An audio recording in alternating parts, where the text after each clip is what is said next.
RBI governor रहे Y. Reddy की पुस्तक एडवाइस एंड डिसेंट से एक दिलचस्प कहानी।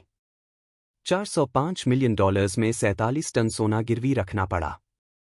कांग्रेस के राज में सिर्फ $405 मिलियन के लिए हमें अपना 47 टन सोना गिरवी रखना पड़ा था।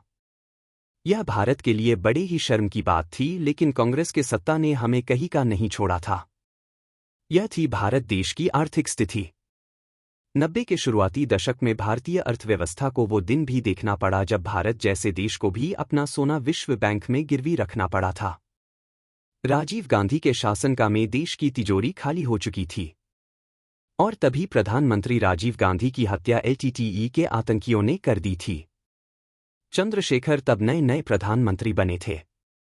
तिजोरी खाली थी। वे घबरा गए। करें तो क्या करें?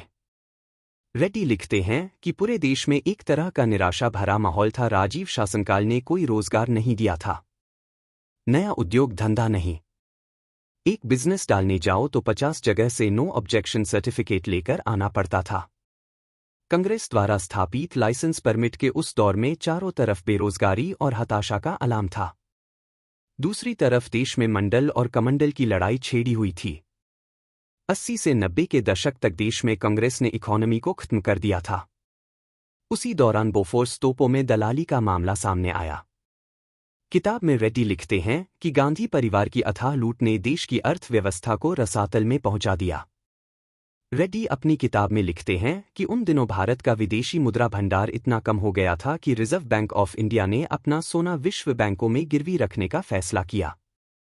हालात ये हो गए थे कि देश के पास तब केवल 15 दिनों का आयात करने लायक ही पैसा था। स्थिति कितनी भयानक थी इसका अंदाजा आप इस बात से लगा लीजिए कि भारत के पास तब केवल $1.1 अरब का ही विदेशी मुद्रा भंडार बचा हुआ था। तब तत्कालीन प्रधानमंत्री चंद्रशेखर के आदेश से भारत ने 47 टन सोना बैंक ऑफ इंग्लैंड में गिरवी रखा था। आरबीआई गवर्नर रेड्डी लिखते हैं कि उस समय भी एक दिलचस्प और भारतीय जनमानस को शर्मसार करने वाली घटना घटी। हुआ यह कि आरबीआई को बैंक ऑफ इंग्लैंड में 47 टन सोना पहुंचना था। ये वो दौर था जब मोबाइल तो होते नहीं थे और लैंडलाइन भी सीमित मात्रा में हुआ करती थी। आरबीआई एक्स गवर्नर रेड्डी अपनी किताब में लिखते हैं कि नई दिल्ली स्थित आरबीआई का इतना बुरा हाल था कि बिल्डिंग से 47 टन सोना नई दिल्ली एयरपोर्ट पर एक वैन द्वारा पहुंचाया जाना था। वहां से ये सोना इंग्लैंड जाने वाले जहाज पर लादा जाना था। लेकिन 90 के दशक में इंडियन एडमिनिस्ट्रेटिव सर्विस और आरबीआई कितनी लचर स्थिति में थी, इसका अंदाजा इस बात से लगाया जा सकता है कि 47 टन सोना लेकर एक बेहद पुरानी आरबीआई की निजी वैन महज 2 सुरक्षा गार्ड्स के साथ एयरपोर्ट पर भेजी गई थी। उसके 2 टायर आधे रास्ते में ही पंचर हो गए। टायर पंचर होते ही उन 2 सुरक्षा गार्ड्स ने उस 47 टन सोने से भरी वैन को घेर लिया।